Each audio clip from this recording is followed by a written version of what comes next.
कि बहुत सारी एक्टिविटी हैं वो आप सबके बीच में की गई थी। तो उसी के संदर्भ में आज हमारा ये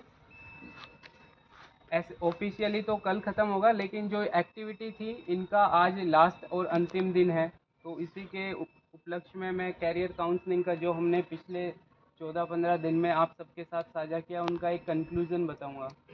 तो कैरियर काउंसलिंग में आपको बार बार बताया गया है कि कैरियर होता क्या है, आपको कब अपने कैरियर के प्रति सचेत होना है, कब अपने गोल है या लक्ष्य है उसको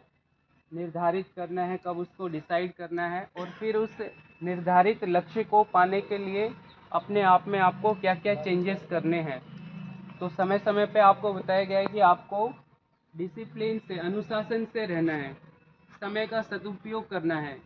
अपने टीचर्स हैं घर में या बाहर जो आपसे बड़े हैं उनका आपको सम्मान करना है।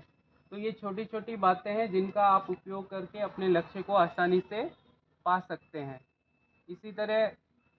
जैसे आप लोगों को बताया कि कहाँ कहाँ आप जा सकते हैं, आपने पहले अपने स्कूलिंग में अगर अच्छी से शिक्षा ग्रहण की होगी, अच्छे परसेंटेज आप लाए होंगे, तो उसके अकॉर्डिंग है आपको अपनी यहाँ पे ट्रेड मिल गई होगी मनपसंद। इसके बाद आगे आपको कहाँ जाना है, किस कंपनी में जाना है, उसका टारगेट आपको अभी से डिसाइड करके रखना चाहिए। और उसके लिए सबसे अच्छा है कि आपके जो सीनियर्स हैं जो जस्ट पास आउट होके गए हैं, तो उनसे आप फीडबैक ले सकते हैं, वो किस कंपनी में काम कर रहा है या किसी वर्कशॉप में काम कर रहा है, तो कौन सी सही रहती है कौन सी नहीं। क्योंकि कई बार ऐसे होते हैं कि किसी कंपनी में जाते हैं, वो कहते हैं यहाँ पे ये बेनिफिट बता के गए, लेकिन एक्चुअल में वहाँ पे जाते हैं तो थोड़ा उसमें कुछ अंतर होता है। तो उस कंपनी को ज्वाइन करने से पहले, उस वर्कशॉप को ज्वाइन करने से पहले या अपना खुद का कोई स्वरोजगार खोलने से पहले आप लोग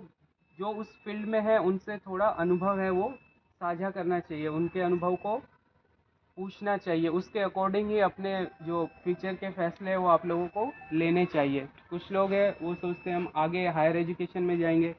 तो हायर एजुकेशन में आईटीआई वालों के लिए क्या क्या बेनिफिट्स हैं। जैसे डायरेक्ट आपको 10th के बाद 12th की मार्कशीट है वो मिल सकती है, 12th के इक्विवेलेंट मार्कशीट मिल सकती है, सिर्फ आपको हिंदी या इंग्लिश का कोई एक लैंग्वेज का पेपर देना होता है। इसी तरह अगर 2 वर्ष की आपने आईटीआई ट्रेड से 2 वर्ष का कोर्स कर रखा है और कोई डिप्लोमा करना चाहता है, तो उसको लेटरल एंट्री में सेकेंड ईयर में डायरेक्ट एडमिशन मिल जाता है। तो 2 साल की आपने आईटीआई की है, उसके बाद 2 साल आप डिप्लोमा का कोर्स करके डिप्लोमा की डिग्री है वो भी हासिल कर सकते हैं। तो इस तरह